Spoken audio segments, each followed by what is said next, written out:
Fala galera, tranquilidade total! Aqui é o Deco, estamos para a gravação de mais um vídeo para a nossa quarta intelectual. Hoje nós vamos trazer o português completo para concursos, toda a matéria de português. Você é ou pretende se tornar um concurseiro, é nesse vídeo que você vai receber todas as dicas de língua portuguesa.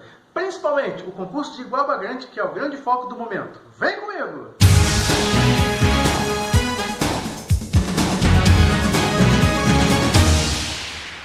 Galera, uma coisa muito importante que gostaria que você levasse em consideração é que não vai dar para fazer vídeos tão curtos, porque nós vamos passar todo o conteúdo de língua portuguesa, desde o primário até o ensino médio. Então tudo que você aprendeu em tantos anos da sua vida, nós vamos tentar passar em poucos minutos. E outra coisa importantíssima é que, a fim de evitar de vídeos muito longos, nós vamos dividir essa matéria em, de repente, 3, 4, 5, quantos vídeos forem necessários. A primeira matéria que nós vamos aprender é compreensão e interpretação de texto. Compreensão está ligada à objetividade, interpretação à conclusão que nós tiramos do texto.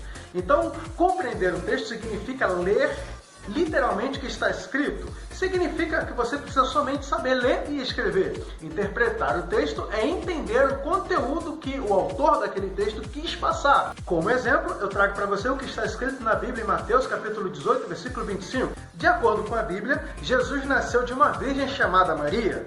Ou seja, esse texto está literalmente escrito na Bíblia. Você lê a Bíblia e vai estar escrito lá: Jesus nasceu de uma virgem chamada Maria.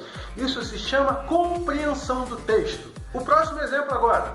Segundo o texto, podemos concluir que Jesus não teve um pai biológico. Ou seja, o texto não diz que Jesus não teve um pai biológico. Mas como está escrito que ele nasceu de uma virgem, nós podemos concluir que ele nasceu, que ele não teve um pai biológico. Então isso se chama interpretação. Então compreender um texto é muito simples, basta ler o que está escrito. Interpretar o texto é alcançar o que o autor quis te passar. Para a prova de Iguaba, você não vai precisar interpretar texto, você simplesmente vai precisar compreender o texto. Nossa próxima matéria agora é divisão silábica. Toda sílaba contém um fonema, todo fonema contém uma vogal. A vogal é o núcleo da sílaba, ela é a base da sílaba, ou seja, não existe sílaba sem vogal. O primeiro passo para você separar sílaba corretamente é você entender que naquela sílaba vai ter uma vogal. Pode ter mais de uma vogal? Pode, mas pelo menos uma. Não existe sílaba sem vogal. Não existe sílaba sem fonema, sem núcleo, sem base, sem estrutura. Então toda sílaba tem vogal, grave isso. Vou te dar duas palavras como exemplo agora. A primeira palavra é café. Você divide café. Ou seja, uma sílaba no K, uma sílaba no fé. Você, por exemplo, tem a palavra papai. Você tem pá, pai. Lembrando, trazendo agora uma nova informação, é que no caso do papai, o pai seria uma vogal e uma semivogal. O que é uma semivogal? Semivogal é uma palavra que apoia uma vogal. Na sílaba pai, a gente vê que a letra A ela tem mais força, mais foco. Ela trabalha como base daquela sílaba, como núcleo daquela sílaba. Então logo ela é a vogal. E a letra I seria a semivogal. Agora eu quero falar para você dos dígrafos, que são consoantes que nunca vão se separar na hora da separação silábica. São eles CH, NH, LH, QU e GU. Agora eu quero falar para você os dígrafos que sempre vão se separar nas sílabas. São eles RR, SS, SC com ou sem cedilha, XS e XC. Exemplo: carroça, crescer, nascer. Agora eu quero trazer para vocês as classificações quanto ao número de sílabas. São as palavras monissílabas, dissílabas, trissílabas ou polissílabas. Muito simples, muito fácil, muito prático. Monossílabas lembra um, ou seja, palavras que contenham apenas uma sílaba. Dissílabas são as palavras que contenham duas sílabas. Trissílabas, três sílabas ou polissílabas, 4 ou mais sílabas. Galera, eu estou falando muito rápido porque eu quero encurtar o vídeo ao máximo. Mas se por acaso eu falei rápido demais, você volta um pouquinho, escuta de novo e vai dar tudo certo, tá bom? Galera, agora vamos falar sobre os ditongos, tritongos e hiato.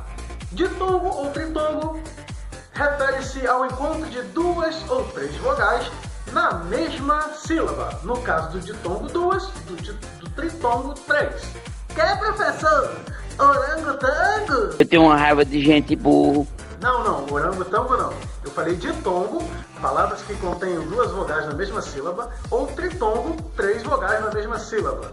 E temos também o hiato, que na verdade são duas vogais que se separam em sílabas, ou seja, duas vogais que quando separam as sílabas, elas ficam em sílabas diferentes. Exemplos de ditongo, tritongo e hiato, respectivamente.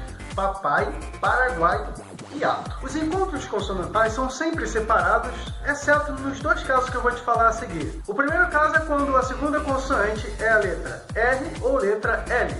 E no segundo caso é quando esse encontro consonantal inicia as palavras. Veja os exemplos a seguir: bruto, blusa, claro, pneumático e gnomo. Nossa próxima matéria agora é acentuação gráfica.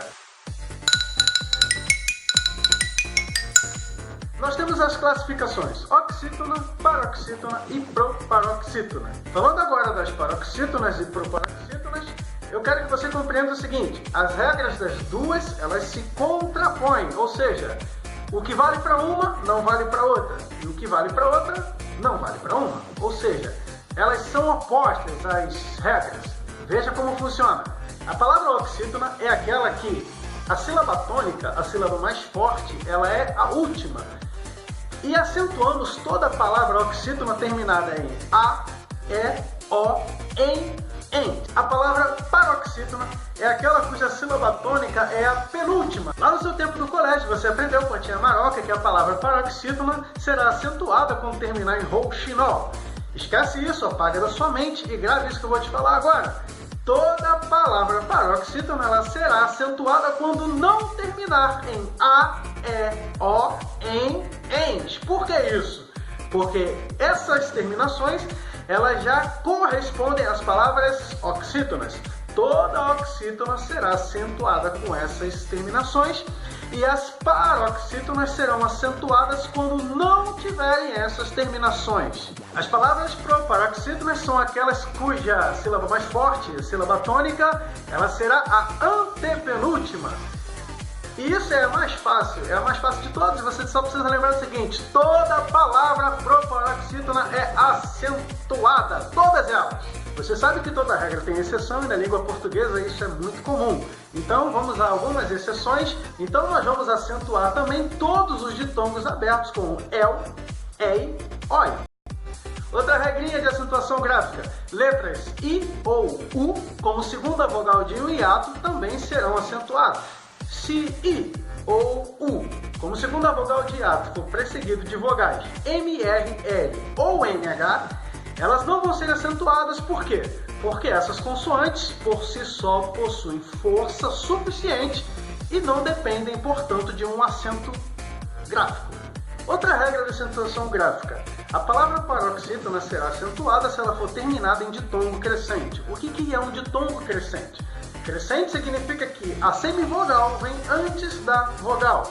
Vogal é a letra mais forte daquele encontro de vogais. Ou seja, se a semivogal vier antes, logo nós teremos um ditongo crescente. Agora nós vamos falar de trema. Na hora da prova, não trema na base, porque não existe mais trema na língua portuguesa. Agora vamos ao acento diferencial. Acento diferencial foi criado justamente, como diz a palavra, para diferenciar uma palavra da outra. São palavras com a mesma escrita, a mesma grafia. Aí criou-se o acento diferencial para saber o sentido de uma e o sentido da outra. Vamos a alguns exemplos? Temos o verbo poder. O verbo poder no passado é pôde, no presente é pode. São palavras que têm a mesma escrita, a mesma grafia. Se nós lermos a palavra sem um acento diferencial, nós não sabemos a que tempo verbal se refere. Então criaram o acento diferencial para você saber que se refere ao passado ou ao presente. Outra aplicação do acento diferencial seria para o plural ou o singular, a terceira pessoa do plural ou terceira pessoa do singular. Veja só, ele tem, terceira pessoa do singular, eles têm, Terceira pessoa do plural. Então, como eu sei se é plural ou singular? É só observar o acento diferencial. Essa regra vai se aplicar sempre ao verbo ter e ao verbo vir, junto com seus derivados, manter, intervir, conter, enfim. Pessoal, para não ficar muito cansativo e muito exaustivo, nós vamos encerrando por aqui e no nosso próximo vídeo nós vamos falar sobre as classes gramaticais. Esse vídeo termina aqui, eu espero que você tenha gostado. Se você gostou, recomende para os amigos, compartilhe com todo mundo, deixe seu like e vamos